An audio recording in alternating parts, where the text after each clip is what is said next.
There's a sense of elation in government circles, obviously. Theresa May and David Davis, they're elated about what's happened. Can you give us a sense of what your thoughts are this morning? There was a referendum. There was a decision by the people of this country, and we support the result of the referendum and have to carry it out. It doesn't mean we agree with the government on the economy for the future. It does mean we have to build good relations with everyone across Europe. Diane Abbott, one of your closest allies, said after the vote last night, which she did take part in this time round, I think Tory Brexit is going to be a disaster. And that was after voting for the bill. She wasn't voting for Tory Brexit. She was voting, as the rest of us were, to respect the result of the referendum and open the way for negotiations. I also had a meeting with our members of the European Parliament yesterday afternoon. 2 weeks' time, I'm meeting socialist leaders from all across Europe to discuss and agree on our relationship that we will develop with them in the future. The government does not have a blank cheque to set up an offshore tax haven in Britain. All that it has is authority to proceed with negotiations, which is what the referendum was about. But it absolutely does have a blank cheque. You tweeted last night, the real fight starts now. So quite a few people have been in touch with us today. David tweeted us this morning. Why didn't the real fight start during the campaign? The referendum campaign. Why are you saying the real fight starts now? We campaigned for a yes vote in the referendum. 2/3 of Labour supporters voted yes. The majority of Labour MPs, vast majority, campaigned for a yes vote. That was our position. The referendum result was different, but remember, it was the largest participation in any electoral process in Britain for as long as I can remember, and there was a result, and Parliament has to respect that result. OK, so moving forward, you can do nothing to stop what the Tories want to do. You've just had a series of debates, no concession given. That's almost certainly going to happen again. So you say you're going to affect how exactly are you going to affect what the Tories negotiate in Europe, or what's agreed? As of the time that Theresa May became Prime Minister, she was proposing to start Article 50 without any parliamentary process. She was forced into doing a parliamentary process. But there's been no concession.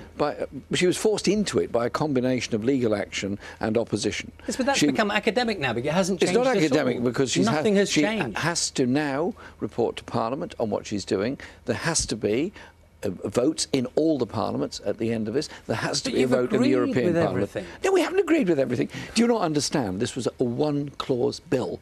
A one-clause bill that authorised the government to start negotiations, recognising the result of the referendum. In what way are you ever going to be able to affect what the terms of the negotiation are? They come back with 5 months to go, or whatever the timescale is, before we leave. Yes, they're going to come back, and this will be the next vote. Will be 5 months before, we think, approximately. And it'll just be the same thing again, won't it? You'll do the same again. You'll vote with the government, and nothing will have been achieved. Not at all. There is going to be now a great repeal bill starting in May. That will be a massive piece of legislation. That will be examination line by line and every aspect of the legislation that has to change. But it's also about the debate we have now, the kind of economy we want. Theresa May said that she was prepared to establish some kind of tax haven in Britain on the shores of Europe. I think that is completely wrong. We will oppose that. We will campaign against that. We want an investment-led economy. We want good relations with the rest of Europe. We want to protect workers' rights, maternity leave, paternity leave, all those issues that have been achieved through European regulation. You've lost another member of your shadow cabinet, Clive Lewis. People are saying that this is a sign of how bad the situation is within the Labour Party, and specifically for you as leader. It's a disaster for you, isn't it? No, it's not a disaster. Look, the majority of Labour MPs voted to trigger Article 50. 50-odd voted against it, mainly on the basis of their strong message from their own constituents. My argument is it was a national vote, it was a national referendum, and Parliament has to respect that. On all the other votes, there is unity. On all the other campaigning points, there is unity. In your own personal circumstance, I'm aware of the issue of fake news at the moment. There's a lot of it about. Well, there's a story going about that you've set a date for when you're going to quit as Labour leader. That's in the IMadeItUpYesterday.com. Is there absolutely no truth in that? Absolute nonsense. So your future as Labour leader is absolutely intact. You've not considered for a moment whether you as leader are damaging the party's I'm really chance. surprised the BBC is reporting fake news. Well, there is no news. What I'd like, but what we're trying to do is give you the Listen, opportunity to just say I was elected leader of this party. I'm very proud to lead this party. We will go through this process, demanding from the government social justice in Britain, setting out our economic plans for an investment-led economy, opposing this government on the crisis in social care and the health service, demanding real action on the housing crisis taking place all over this country. That is our agenda. That is what we're united on, and that is what I'm doing. And if the polls remain the same in 2 years' time, if you're same place in the polls, even Len McCluskey has said that will be a time when you have to consider your position. We are demanding social justice in Britain. That's what the Labour Party exists for. That's what I'm leading the party for, and that's what I'm going to continue doing. Can I ask about social care? Because many people would have seen yesterday in the House of Commons, as you presented Theresa May with a situation that was unfolding in Surrey and a suggestion that that local authority was getting special treatment. What would a Labour government do to improve social care? Because everyone knows it is in real crisis right now. First of all, several £billion have been cut from social care since 2010, and that crisis has now seeped through into a crisis in hospitals as well, because insufficient care facilities outside hospitals, so there's a blocking process in the hospitals.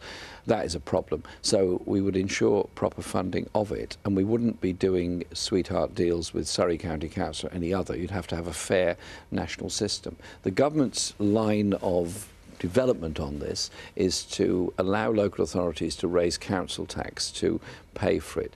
Even if they all raised it by 3%, it only raises about a sixth of the money that's necessary, but obviously it raises different sums of money. You get quite a big sum of money in Windsor, for example. You get a very small sum of money in Knowsley. There has to be national funding for it.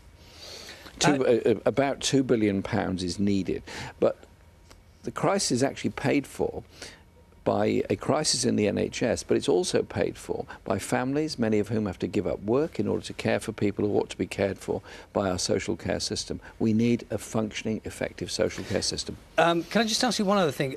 Your Chancellor, your Shadow Chancellor, was in with us a week ago, and he said if Donald Trump came to the UK, he wouldn't meet him. What would you do? My position is Donald Trump should not be coming to the UK. Would you meet him if he came? I think we have to have relations with the USA. I'm not sure he's going to want to have a meeting with us. But listen, I think we have... Is that an answer to the question? No. Would you meet him? The point is, Donald Trump has been promoting something that undermines international law. He's been promoting misogyny. He has been making some awful statements in the USA and threatening to build a wall against Mexico. And our government seems to think that this is a man they should do deals with. I think we should be challenging Trump on international law issues, and we should also be not rolling out the red carpet to him. You could do that if you met him. When he was a candidate before that, somebody said, would I meet him? And I said I thought it'd be very useful for him to come to the mosque in my constituency so he could understand something about multicultural society. Now, I don't know if he's going to want to do that. But honestly, could you just, so we can end it, would you meet him? I think it would be right to meet the President of the USA, but I think it would be wrong for him to come here. Thank you. Thank you. I appreciate your time this morning, and thank you for coming in to see us. Thank you.